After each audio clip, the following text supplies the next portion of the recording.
actor in an ad reminding you that if you're high, just don't drive.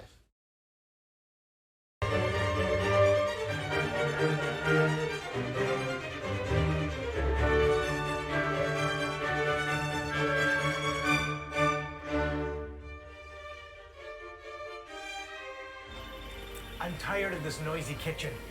There's an easier way to get a quieter kitchen. Upgrade to an InSinkErator Quiet Series garbage disposal. Have you seen a blender? InSinkErator. Kitchen better.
Good afternoon.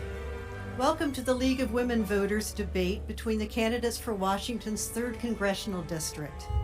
I'm Sally Carpenter Hale, and I will be your moderator for the debate. I am a member of the League of Women Voters, a 102-year-old nonpartisan organization dedicated to voter education.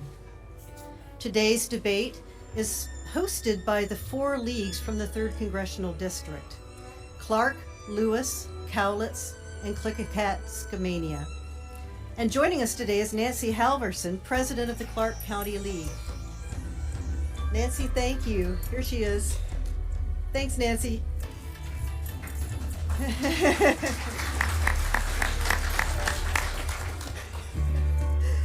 Sponsoring the debate are 5 newspapers from the district: the Chronicle in Centralia, the Columbian in Vancouver, the Daily News in Longview, the Chinook Observer in Owako, and the Skamania County Pioneer in Stevenson. Questions were submitted by the newspapers and the public and were edited by the League to remove any bias. We received many more questions than we have time for, and we thank everyone who took the time to submit one. Representatives from 4 of the newspapers are here today and will be asking the questions. From the Chronicle, Isabel Vanderstoep, who is a government and community news reporter. She grew up in Lewis County and studied communications at Western Washington University before returning to Centralia to highlight the issues and people of her home. From the Columbian, Lauren Ellen Becker, who covers the Vancouver City Government, federal agencies, and Veterans Affairs. The paper has a news staff of 31, the largest in Southwest Washington, and is primarily circulated throughout Clark County. From the Daily News, Brennan Kaufman, who covers races for Congress and City Council meetings in Cowlitz County.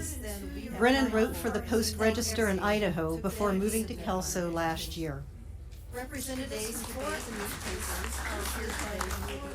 And from the Skamania County Pioneer, Philip Watness, who has been the editor, reporter, and photographer there for the past 11 years.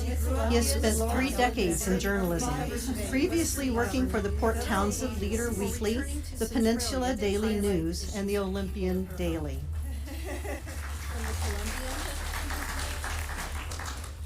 The Chinook Observer could not be with us today, but editor and publisher Matt Winters has submitted questions that will be asked by the other panelists. Members of Congress are elected to 2-year terms. Among other duties, the representatives introduce bills and resolutions, offer amendments, and serve on committees. The 3rd Congressional District stretches from Clark County north to Lewis County and from Pacific County on the coast to Skamania County in the east. The district also includes Wahkiakum County and a portion of Thurston County. Jamie Herrera Butler served 6 terms representing this district in Congress before being defeated in the primary election. Democrat Marie-Glusenkamp-Perez and Republican Joe Kent are competing to fill this seat. We thank both the candidates for their participation in this event, and special thanks to CVTV for hosting it. We are live on air and on CVTV and TVW and streaming online at cvtv.org. We'd like to remind the audience that they are not allowed to react in any way to comments or responses from the candidates. No applauding, no cheering, no booing, and no gesturing, please. And if you haven't already, please silence your cell phones now. The candidates received and agreed to the ground rules and debate format in advance. Both will be asked the same questions. They will first answer in the order that their names appear on the ballot, and we will rotate after that.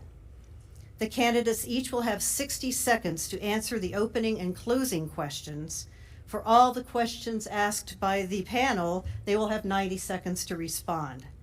Then the first candidate to answer will have the opportunity to make a 30-second rebuttal.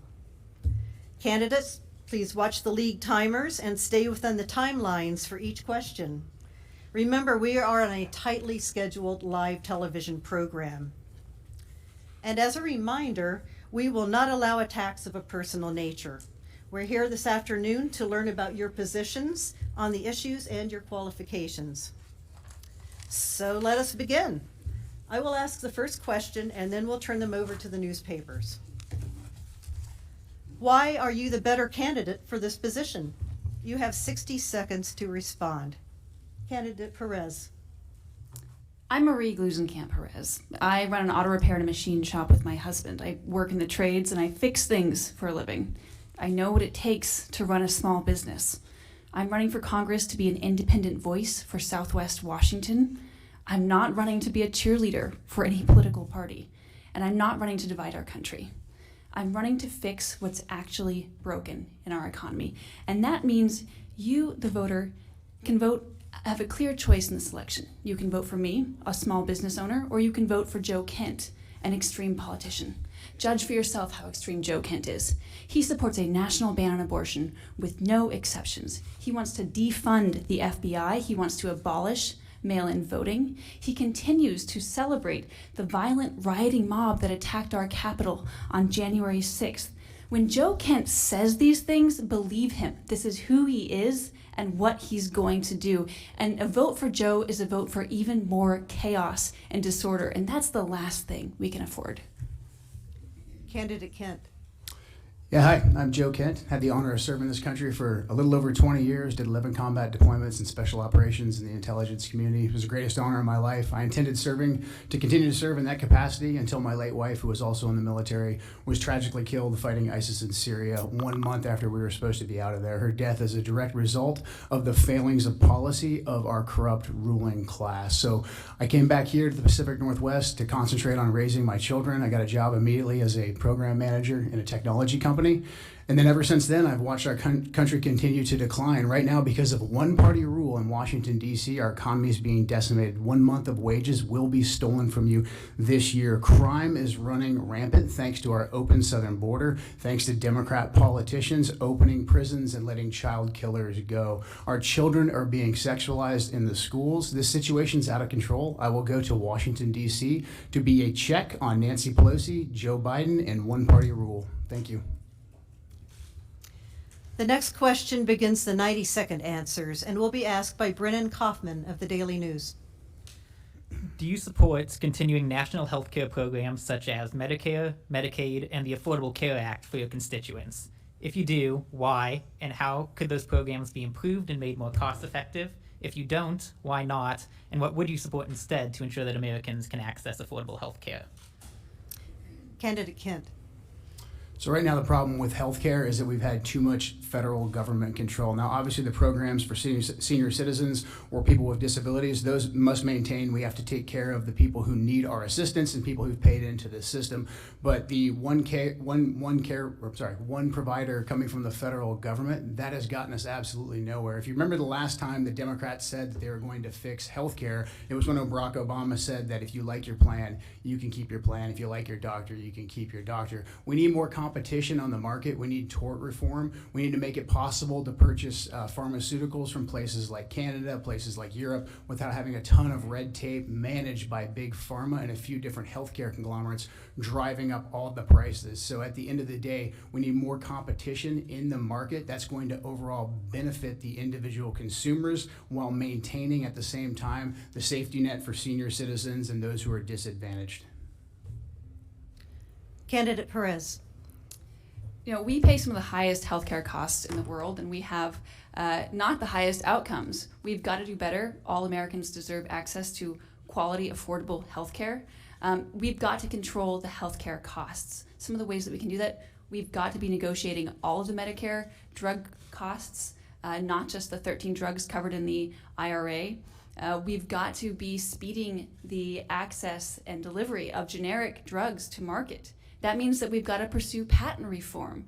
You know, a lot of big pharma is just marrying an existing drug with a new delivery technology and calling it something new. That's not delivering value for American consumers. That's delivering high profits to big corporations. And that's one of the reasons I don't take corporate PAC checks, because I want to be an independent voice for Southwest Washington and our own healthcare. I also believe that value-based healthcare systems have proven really effective. When you have access to ongoing, continuous preventative care, overall our healthcare costs go down. One of the ways that we can do that is by cutting out the red tape that is holding up nurse practitioners from delivering the healthcare that we rely on. A lot of these people are highly trained individuals who, with minimal oversight, could be prescribing drugs to patients. In rural communities where there is a wild inequity and a lack of access to medical care, we have got to be supporting novel approaches to bringing down the cost of healthcare to provide better benefits for all Americans. Candidate Kent, do you want to rebut? Yeah, so managing healthcare from the federal government, especially by the Democrat Party, Barack Obama and Nancy Pelosi, has been a disaster for this country. The last thing we need is more federal intervention coming from Washington, D.C. We need more competition on the market. That's what's actually going to drive down the prices and start to cut in to the major medical conglomerates and into big pharma. Remember what the Democrats and Obama and Biden and Pelosi have done with your healthcare. We must prevent that. Now we'll hear from Lauren Ellenbecker of the Columbian. Washington's 3rd Congressional District borders the Pacific Ocean and includes at least 6 rivers, a national forest, a national monument, and at least 2 national wildlife refuges. Do you have goals to protect those natural resources and to ensure the survival of related industries such as timber, fishing, and recreation? If so, what specific actions would you take? Candidate Perez. I come from a proud line of loggers 5 generations deep in Washington state. I believe that our natural resources should be that. They should be a natural resource. Right now we've seen skyrocketing timber prices, lumber prices in our country. When we look at the quality of our woods, we see, frankly, a disaster. We have wildfire seasons every year. We have not proactively managed our woods to be an asset. They are a liability. I think we are all familiar with this situation, right? We spend a month or more every summer locked in our houses with air filters running because the air quality outside rivals that of Beijing.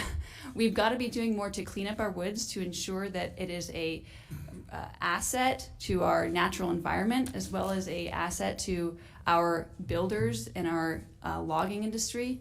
We've got to be supporting our native industries. I think that one of the things that we should be doing is doing more to support our timber and cardboard and renewable paper industries and replacing plastic packaging with our native sustainable timber. I know that I've spent a lot of time talking about timber because that's my family background, but the same goes for supporting our fisheries and shell fisheries. These are pivotal industries to so many small rural communities, and we've got to be doing more to support those industries and ensure that they're there in future generations. Candidate Kent. Yes, the timber industry is what brought my family here. My dad was a forest ranger. I was an Eagle Scout. I grew up in these woods. An absolute tragedy has taken place at the altar of environmentalism. If you look at the policies that the Democrats have enacted, the Green Agenda has enacted, killing off our timber industry, and now every summer the wildfires rage and our timbers burn. Very little timber is actually harvested from our forest to provide for the communities as they did for generations. What little we do actually harvest, it doesn't even go into mills in the community anymore. Those have been shipped overseas at the altar of globalism. So what we need to do is push these resources down to be managed at the lowest possible level. I trust the people that have been earning a living in the forests and the rivers to accurately and responsibly manage the resources more than I trust the federal government, because the federal government has completely and totally mismanaged it. Thanks to government bureaucrats, right before the salmon run, the biggest weekend we were supposed to have was Labor Day weekend. That cost the district a lot of money because government bureaucrats shut down the salmon run because they refused to update their systems. And as a result, the district lost millions of dollars from people coming in for fishing guides and then all the different hotels and restaurants up and down the gorge. And that's because of government overregulation. So we need to push down these authorities and these resources down to the lowest level. Counties like Skamania, counties like Lewis that actually produce a good deal of timber, they should be able to fund their local government with the proceeds from that timber. Candidate Perez, rebuttal. In my county, Skamania County, 80% of employed people are employed outside of the county. There is a terrible lack of jobs, and it's not realistic to say that we're all going to go from these natural resource jobs to serving cocktails on a golf course, right? We've got to protect the family wage jobs that these industries can generate, but we've got to do it with an eye to the future and the long-term value of these assets, not the short-term profit sharing or profit mongering, right? We've got to be supporting the long-term health of our woods. Next up is Philip Watness of the Skamania County Pioneer. Hello, Joe and Marie. Thanks for being here and trying to serve your country. Do you support the bipartisan effort of Northwest congressional members, including Senator Patty Murray and Representative Kathy McMorris Rogers, to persuade President Biden to prioritize the renegotiation of the Columbia River Treaty? Why or why not? Candidate Kent. Well, to specifically answer that, I'd have to look at the treaty right in front of me. So I don't think I can give an accurate comment on that right now. Candidate Perez. Maintaining energy prices, maintaining an eye and a relationship with our partners in Canada, that is a critical element. And renewable energy is something that we have a proud history of in Washington State. We've got it right now is not the time to be taking renewable energies off of our balance sheet. We need to have a broad availability of different power systems. And so, yes, we need to be proactively negotiating these treaties.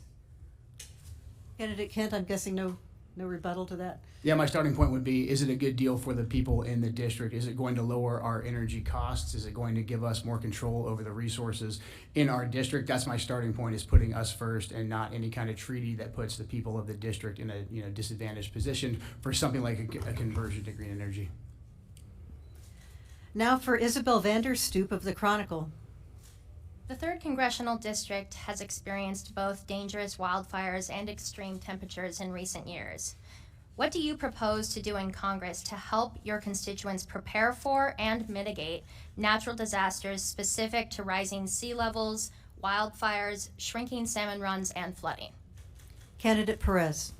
Yeah, my house almost burned down in the Eagle Creek wildfire a few years ago. That was right after we finished building our house. We loaded up the truck with all the power tools we used to build it. That's something you don't forget. So climate change is real. It's something that affects all of us. It affects rural communities in different ways that need to be reflected in legislation. And I think the reality is that we need a broad-scale reevaluation of what a green job is. A green job is not just somebody running a recycling plant. It is a electrician wiring in a heat pump. It's the trades jobs, right? It's a mechanic stopping an oil leak from going into the river. It's an insulator putting spray foam insulation in your house. Trades jobs are green jobs, and we've got to be supporting more adoption and more support for green jobs going forward. And that's why I support policies like the adoption of federal Pell Grants to be available for people pursuing apprenticeships in the trades. When we say we respect work and we value the trades, let's put our money where our mouth is. Let's support kids going into those careers. I have actionable steps because this is what I've done with my life. I work in the trades not because I wanted to run for office or I think it's a good talking point, but because I believe in the nobility of fixing things. I believe that work is inherently noble, and we need to be doing more to address the climate crisis and supporting the trades jobs that are going to navigate it out of that. I'm pro-renewable energy because I'm pro-business. Cheap, reliable energy, that's what our businesses need to continue to manufacture quality goods. Candidate Kent.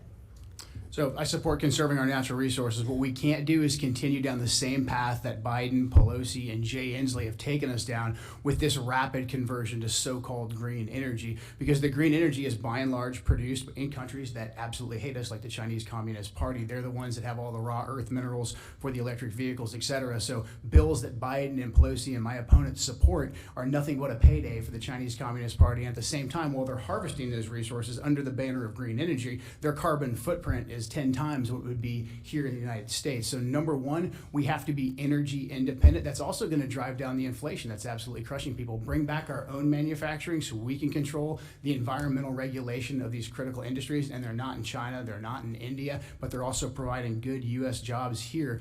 Also, to manage our wildfires, to manage our natural resources, we must ensure that we never let someone like Joe Biden or Jay Inslee force a vaccine mandate that takes people's jobs away from them. Right now, if the wildfires that are raging, there are firefighters who can't get out there and put out the fires because they've been fired for not taking the vaccine. So we absolutely cannot continue to go down this path saying that we're conserving our resources while putting our workers last and while putting foreign governments to absolutely despise us and their workers first.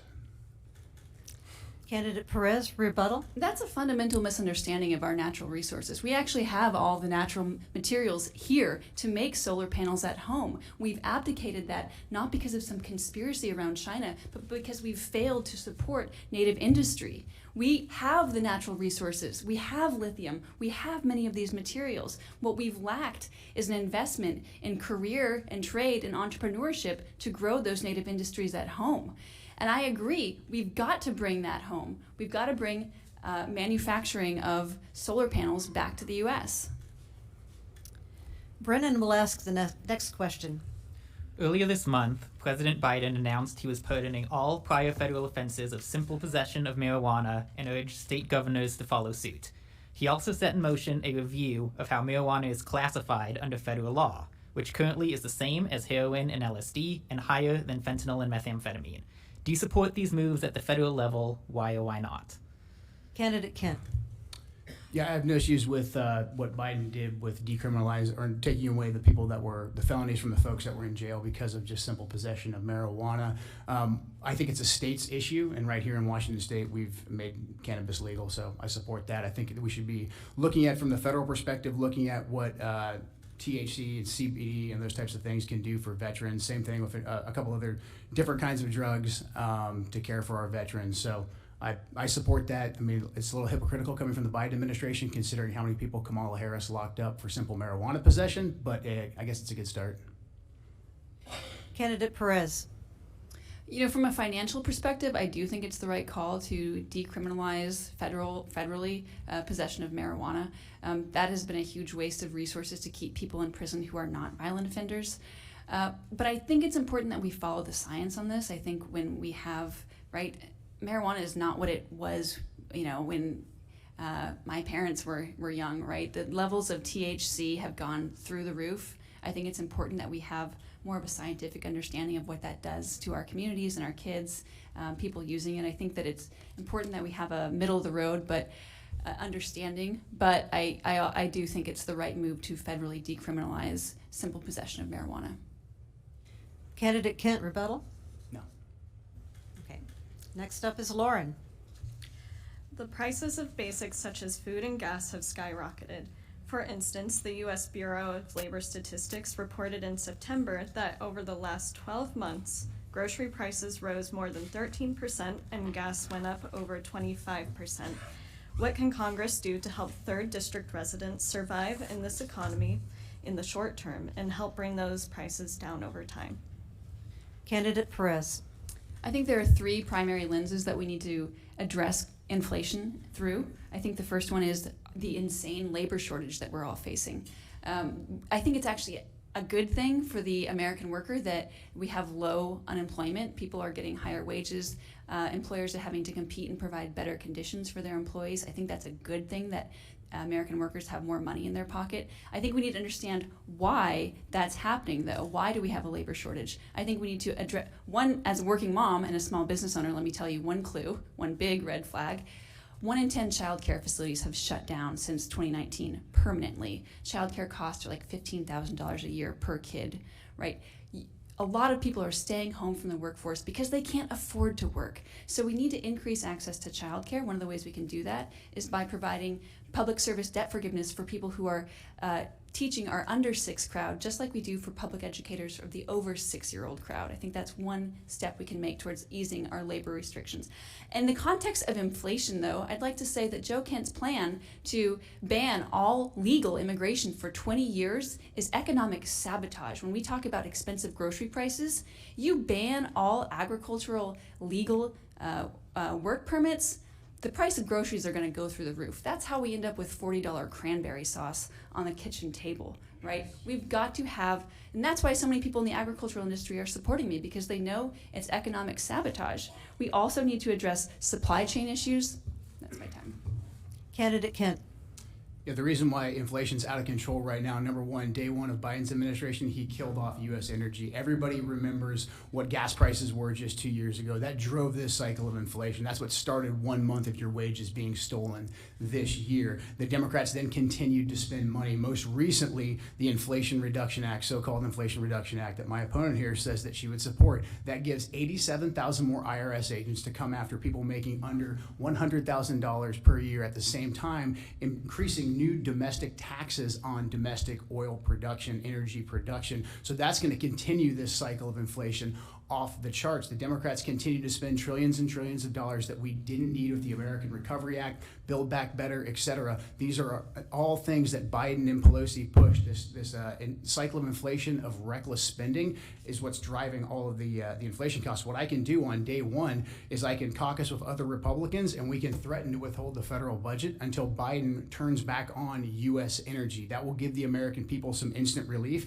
After that, it's being fiscally responsible. We cannot continue to spend billions and trillions of dollars on programs we don't need, and we're sending money to countries that hate us, that we don't need to be involved in. That will absolutely tighten up the budget. As far as immigration goes, I want to ban economic immigration. If a visa takes a job away from an American citizen, we must prioritize Americans. My opponent will say that I'm racist for saying so, but I want to put American workers first because I think it's our obligation to provide good paying jobs for our people.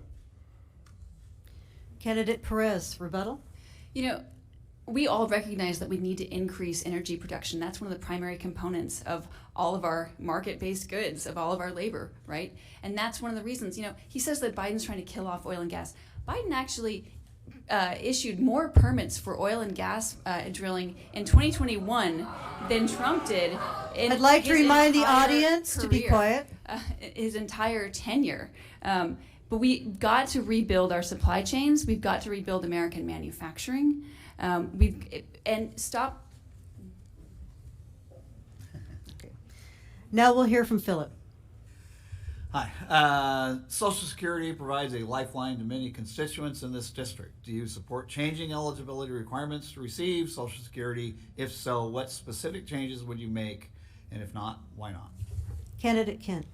Yeah, we have to maintain Social Security for those who are on it and those who are approaching it. That's a system they've already paid into. The government owes them that money. What we have to do, though, is that make sure that the government stays financially responsible enough to continue to meet its obligations. The way that Biden and Pelosi, the way that they're driving this economy, Social Security will go insolvent very, very soon. That's because there's no individual savings Social Security account for any of us, really. It just goes into the government slush fund of reckless spending. So we have to actually specifically allocate how much money is going into Social Security based off the exact same math calculations that you do with your family every single day. We have this many people on Social Security. They're going to need these benefits. We have this much federal tax dollars to play with. As we age, we're going to have to look at the folks that are a little bit younger and take care of a new system that doesn't just give the government blanket amounts of money without any way to safeguard the individuals, the money that they're putting into that Social Security account.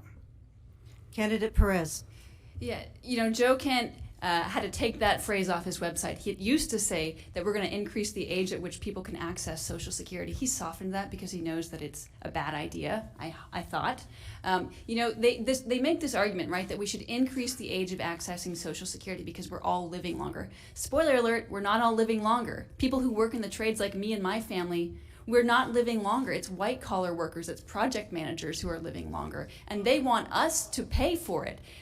There's no reason that we should increase the age of accessing Social Security just because certain kinds of workers are living longer. People that work in the trades should not be paying for that. We've got to increase solvency. One of the ways that we can do that is by removing the income tax cap and ensure that you pay the same ratio of into Social Security regardless of how much you earn. I'd like to pause and remind the audience once again, if you cannot be quiet, you'll be asked to leave. Candidate Kent, rebuttal. Well, people in the profession that I had for about 20 years, a lot of us didn't live to see 19 or 20 years old. So I know a thing or two about doing very hard and dangerous work. So we have a basic math problem. The baby boom generation, it's basically a reverse pyramid. There's not going to be enough of us to support them. So we can put our head in the sand and say that things are just hunky-dory and we can continue to do what we're doing right now, or we can start looking for real new solutions. That's what I'm for, is embracing reality. The next question is from Isabel. Immigration is one of many controversial subjects today. On one hand, some call for ending or drastically restricting immigration to the United States, while others point to the need for foreign workers, such as the H-2A visa workers, and others organized to assist asylum seekers. Name 2 specific legislative changes that you would propose to the American immigration system and why. Candidate Perez. All countries have a right and responsibility to know who's coming in their border. There is a crisis at the southern border that we have to address.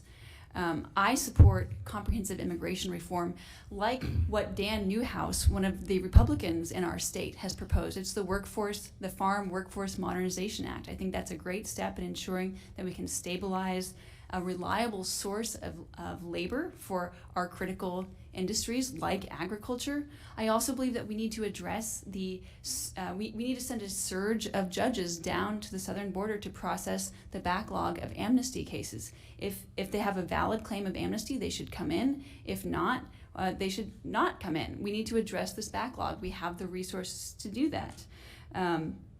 I believe in securing our border. We can do that through enhanced electronic monitoring of the border. I don't think a wall is the right solution for that. And that is one of the reasons that so many people in the agricultural industry support me, is because they know that Joe Kent's plan to end all legal immigration for 20 years is morally bankrupt and an economic sabotage. Candidate Kent. So 2 policies. Number 1, build the wall, get the military down there to do that, impose harsh costs on South American countries that continue to send wave after wave of illegal immigrants up here. Number 2, make it very clear to everyone who's here in the country right now, there is no pathway to citizenship if you entered this country illegally, period, full stop. What we can't do is continue to trust Joe Biden, who opened up our border for an invasion on day 1 of his presidency. We cannot continue to trust Joe Biden and Nancy Pelosi to secure our border. We've had at least 2 million illegal immigrants come into this country, enough fentanyl pumped into this country and into this district to kill every American 2 times over. The number 1 killer of Americans right now, ages 15 to 50, is fentanyl, coming from our open southern border, invited by Joe Biden, being pushed by the Mexican drug cartel and the Chinese Communist Party. It is our duty to stop that. As far as economic immigration goes, look, I want to put American workers first. According to our ruling class, Republicans and Democrats, Americans are too stupid to work in STEM, so we have to import a bunch of H-1B visa workers to work in tech. Americans are too dumb and lazy to do any kind of manual labor, so we need to import them as well. So according to our ruling class, our betters, what are Americans good enough to do? Sit in their apartments, not have enough money to put down a down payment on a house or form a family? I completely and totally reject that. Our immigration system has to protect us and put our workers and our families first. Candidate Perez, rebuttal. As somebody that is part of the American working class, it's pretty offensive for me to sit here and hear you call us stupid and lazy. This is a complete failure of respect for the people that do work, that build our country, that fix things. This is an attack on the American worker, and I want to make sure everybody heard what he just said. Brennan's question is next. This is a question about foreign intervention. History points to instances where U.S. involvement in other countries has provided stability and improvement in people's lives. Such involvement has also led to quagmires from which the U.S. has found it difficult to remove itself. At what point does our country have a responsibility to provide support or become involved in another country? Please provide concrete examples to help us understand where you would draw these lines. Candidate Kent. Yeah, so this is something I spent 20 years doing for our country, getting shot at in the very much working class or the bleeding class, whatever you want to call that. So what we can't do is go get involved in foreign interventions that don't directly tie into our national security. Number 1, we have to be able to articulate what is the vital U.S. national security interest, and then members of Congress have to follow the Constitution and come back and explain it to the people in the district. That's their job, and get the consent of the people in the district. Number 1 right now, our most vital national security interest is what I just said. It is our southern border. There's fentanyl coming across that's killing Americans. The drug cartels are pumping that in here. We have a vital national security interest right there. We do not have a vital national security interest sending billions of dollars and escalating potentially a nuclear conflict on the eastern Russian-speaking border of Ukraine. We must learn from the last 2 decades. I had a front row seat. I was there for most of it. Last 2 decades of failed foreign policy, the ways that we were lied to about Saddam Hussein having weapons of mass destruction, why we needed to do multiple regime change wars, all that exact same rhetoric being pushed by the military-industrial complex and our ruling class is being used once again. It's Congress's job to hold those leaders accountable. We need people who understand national security, foreign policy, and understand what having real skin in the game is. We don't need to listen to people who've never heard a shot fired in anger tell us all the different places that we need to go to war. Candidate Perez. No one is talking about sending American soldiers to the Ukraine. I think it's important that we table set this. Putin invaded a sovereign, democratic nation, full stop. We should all be deeply troubled by that. If Ukraine falls, Europe is in danger. And if Europe is in danger, we are in danger. There is a vital security interest in America in preventing the kind of despotism that Putin is advancing from taking over more of our world. if the Ukrainians lose, they die. And there are mass graves all over Ukraine in testament to that fact.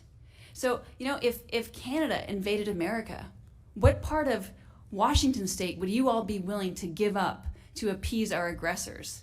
The question shouldn't be how long do we stand with these people, or if we stand with them, but are we going to ensure that they have the tools necessary to end this conflict on their terms? My opponent has confused our enemies and our allies. He has called Putin reasonable, and he's called Zelensky a thug. Putin has threatened nuclear war 3 times.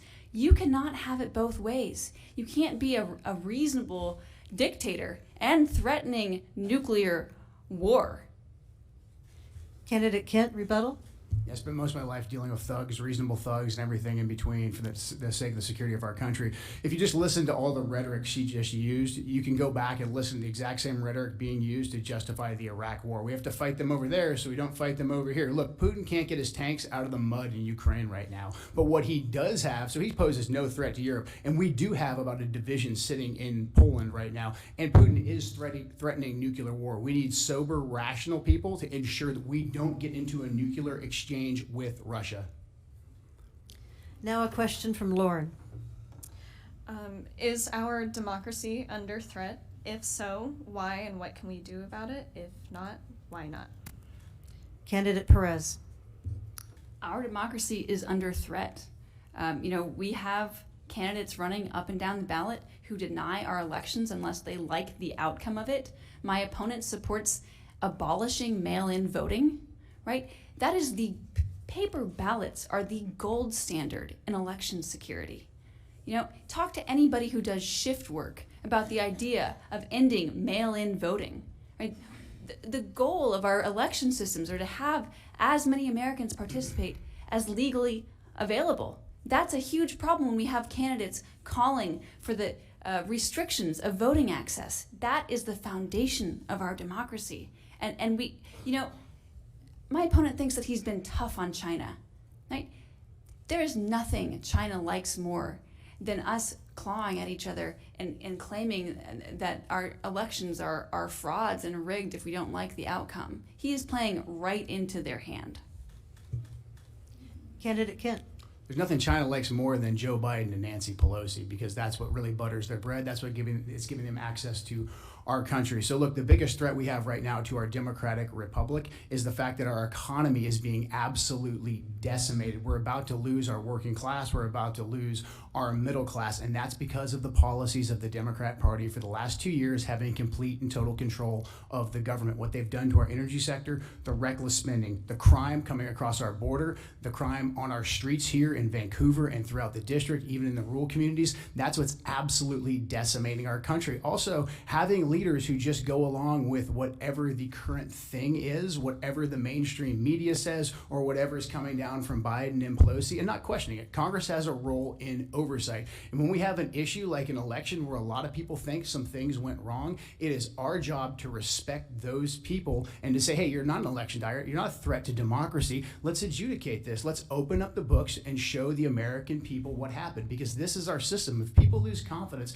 in our system, we will fail to continue to exist as a country. So having Congress actually provide oversight is absolutely essential, but none of it's going to matter if we continue one-party rule in Washington, D.C., and we continue to drive our economy off the cliffs, and if our communities continue to be ripped to pieces by crime.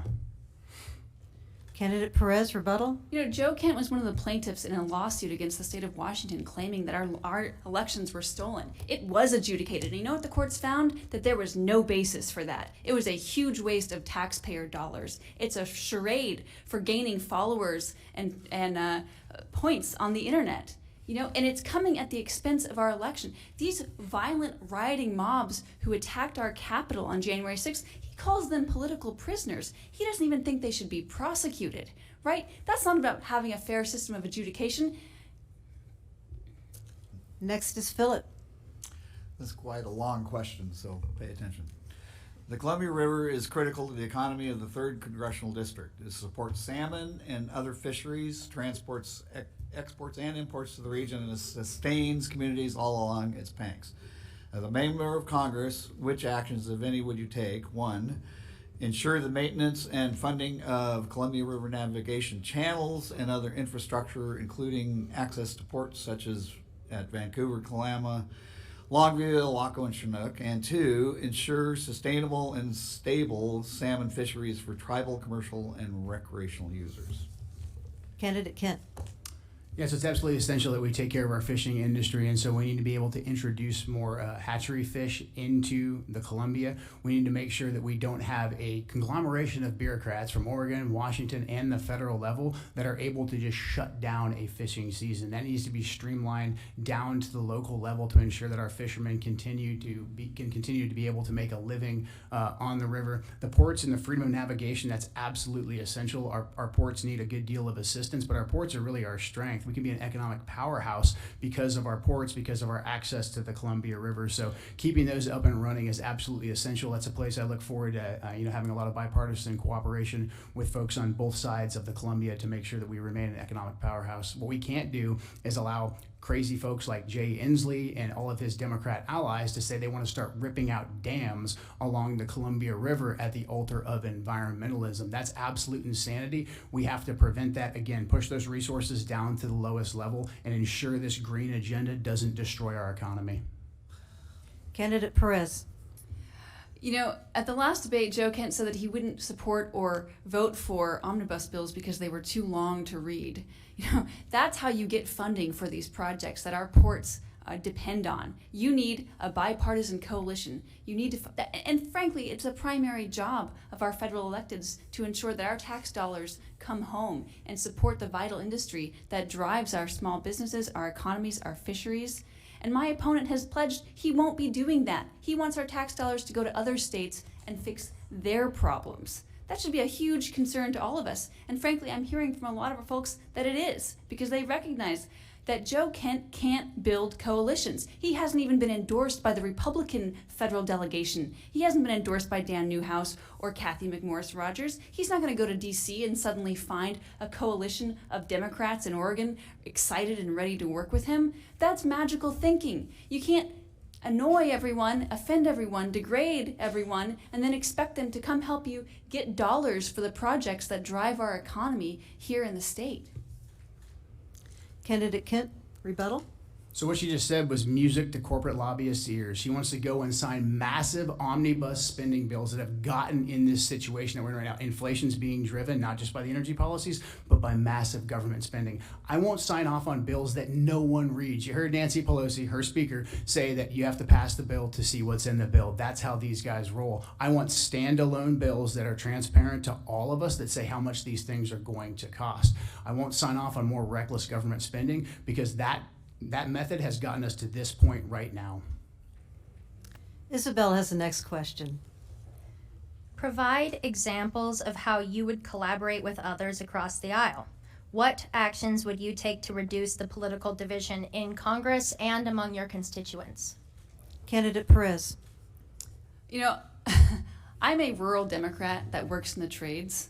I'm part of the middle class. I'm pretty much an endangered species. And if we expect to take the middle back and to actually deliver benefits for our country, we've got to change what Congress looks like. We've got to start getting people in there who fix things for a living, who believe in hard work. You know, and that's the reality. Most of us agree on 90% of the stuff, but we're letting the extremists take all the oxygen out of the air and direct. It's like pulling a bull around by his nose. That's not right, because a lot of these things don't deliver measurable benefits for our constituents. What it is clickbait politics, and we've got to get away from that and build in the middle. I've been endorsed by my proudest endorsements are from Republicans who see that I'm someone who has our district's best interest in heart, I have the lived experience as a small business owner who's dealt with overregulation, who's tried to make payroll, who's tried to make taxes.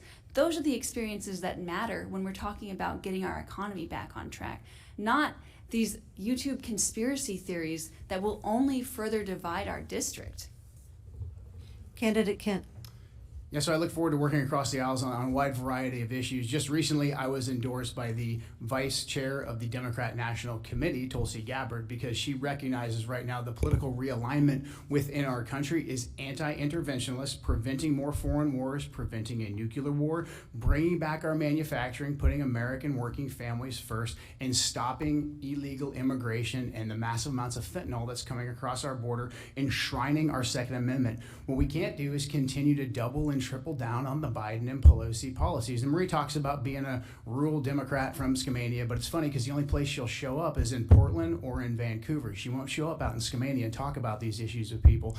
She endorses more infringements upon our Second Amendment at a time when the Democrat crime cycle is absolutely decimating this community. She wants to take away your ability to defend yourself and acquire a firearm. So look, the problem is the Democrats continue to have this extremely radical agenda. They just don't like it when the Republicans fight back. We're going to start fighting back, but I look forward to working with folks that were part of the populist left that used to exist. The Democrats that voted against the Iraq War 20 years ago, back when old Bernie Sanders said that the open borders policy was a Koch brothers scheme. Those are the guys we need to build a broad realignment coalition with. That's where all the change is happening right now on the American political scene. I'd invite anyone to come over and join us.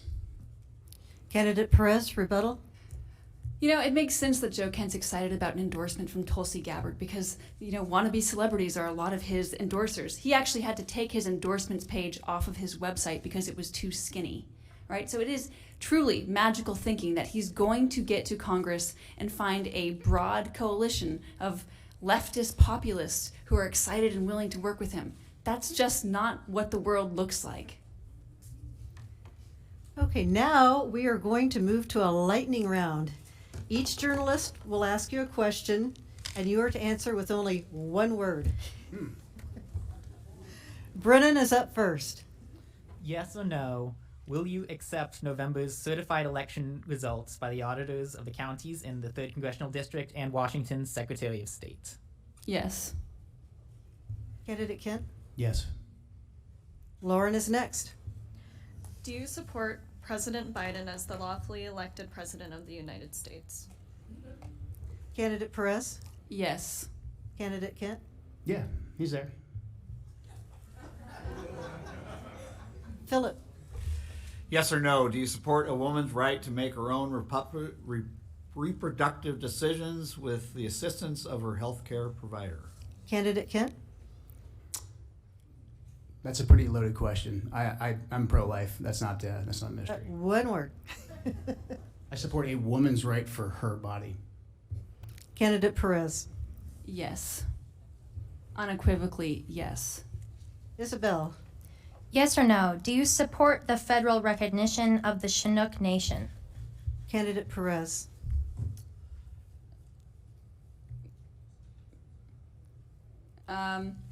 That is a complex issue that we all need to learn more about. Candidate Kent? Yes. And Brennan? In one word, characterize the individuals who tried to stop the transfer of power on January 6th and who have to date been arrested and convicted. Candidate Kent? And convicted? Well, they're convicted of what they're convicted of. What? Generally speaking. I guess that would make them felons. I'm sorry? I guess that would make them felons if we're looking Okay, for one all right. word. Candidate Perez? Rioters. This brings us to the candidates' closing arguments. You each have 60 seconds. Candidate Perez? I'm not your typical candidate for Congress. I'm a small business owner. I'm a mom. I live in rural Skamania County and I fix things for a living. I am running for Congress to put common sense and community first, to actually fix what's broken with our economy. And that's the clear choice in this election. I want to fix things.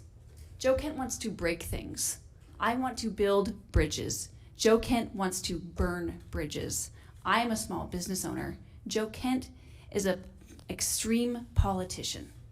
But the bad news for Joe is that this district is not a district that sends extremists to Congress. We have a proud history of electing strong, independent voices. Jamie Herrera Butler and Brian Baird both stood up to their party when they needed to, and I will too. I will work across the aisle. I will listen. I will be accountable. I will be honest. I am honored to have the support of so many Democrats, Independents, and Republicans, and I would be honored to have your vote also. Candidate Kent. So Marie's going to give you a lot of anecdotes about why she's a different kind of Democrat, but the thing is, she is just more of the same old Democrat. Look at her policies with inflation, not addressing the energy crisis, not addressing the spending, bragging about signing on to omnibus spending packages. Look at the crime. She didn't address crime one time. She is endorsing open borders, no border wall. She's endorsed by Democrats that are letting child killers out of prison here in the district. She supports the radical mutilation of children and the chemical castration of children known as gender-affirming care. She not only endorses it, she wants your taxpayer dollars to go to fund it. And most importantly, when she gets to Washington, D.C., she's going to vote in lockstep with Nancy Pelosi. And so the real question is, can you afford 2 more years of one-party rule? I'm going to Washington, D.C. to provide a strong check against Nancy Pelosi, against Joe Biden, and against one-party rule. I served this country for 20 years. I'd be honored to serve you for 2 more as your representative. Thank you very much. That concludes this afternoon's debate. Special thanks to our candidates for participating in the event, and to CVTV for their support in putting it together, and to everyone watching. Remember, Washington residents do not need to request a mail-in ballot. All registered voters will receive them by October 27th. You can make sure you are registered by going to votewa.gov. The deadline for registering online and by mail is October 31st, but you can register up until 8 p.m. on Election Day if you go in person to the county elections office. Thank you, and don't forget to be a voter.